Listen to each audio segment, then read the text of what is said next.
बिस्मिल्लाहिर्रहमानिर्रहीम। अस्सलाम वालेकुम। धरती टाइम न्यूज़ ऑनलाइन सां गॾु आऊं आहियां इमरान अली। एक हफ़्तो अॻु में कंधरा SHO अब्दुल ख़ालिक शाह पुलिस नफ़री साण करे दारा वाहण जे दुकाननि ते चढ़ाई करे 5 रोज़ाइतनि खे गिरफ़्तार करे कंधरा थाणे ते खणी अची लाकअप कयो हो ऐं संदन मथां आकड़ा पर्चीअ जो कूड़ो केस दाख़िल कयो हो। अॼु 5 ॼणनि दिलबर सोलंकी, बच्चल नाड़ीवाल, बच्चल जोणीजो, दुरमामा नाड़ीवाल, जिनसार चनो क़ुरान पाक खणी कंधरा प्रेस क्लब पहुता। उन्हनि साफ़ नालो ॿुधाईंदे चयो त SHO अब्दुल ख़ालिक शाह असांखे बेगुनाह गिरफ़्तार करे सख़्तु मारकुट कई ऐं असांजे मथां कूड़ो जुआ जो केस दाख़िल कयो ऐं ॻरी रिश्वत वठी असांखे शख़्सी ज़मानत ते आज़ादु कयो। हुननि SSP Sukkur, DIG Sukkur, IG Sindh खां घुर कई आहे त क़ुरान पाक ते इंक्वायरी करे असां सां इंसाफ़ कयो वञे ऐं SHO अब्दुल ख़ालिक शाह ख़िलाफ़ु क़ानूनी कार्रवाई कई वञे, न त ॿी सूरत में SSP सखर अॻियां सख़्तु एहतिजाज कयो वेंदो।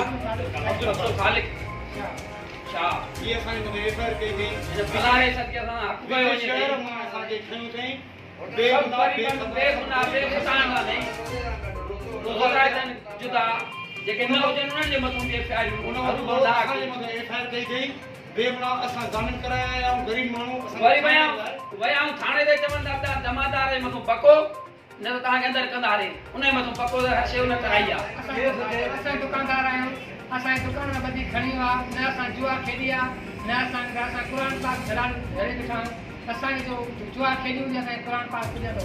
असां दुकान आहे पंहिंजो जॻह असांखे खणी ऐं असांखे लाकअप करे जुआ जो केस ॾेई मारो भाउ त मां तव्हांखे छॾियां थो की असांखे चालान थो ॾे मारो भाउ जेको कढ लॻंदो आहे हुनखे हे क़ुरान पाक आहे असांखे।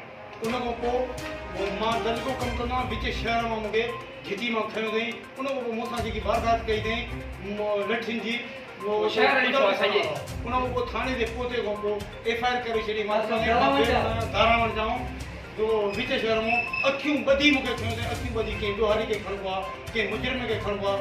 मां बेगुनाह दलको कमु मोहम्मद बचल शुगर जो मरीज़ मूंसां लठियुनि जी बारी अथई। हिन मिसकिन खे खीरे जो धंधो कंदो आहे, खीरे जो वापारु कंदो आहे, उते 20 रुपया कमाइण वारो हिन ग़रीब खे खयो अथई।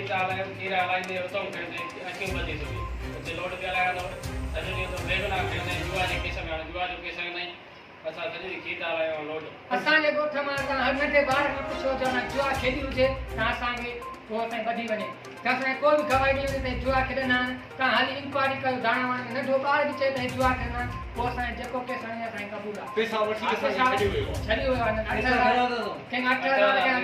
8,000 मूंखां 7,000 वठी उन खां पोइ रोज़ाइत असां रोज़े था कयूं उन खां पोइ हू करियो ना असां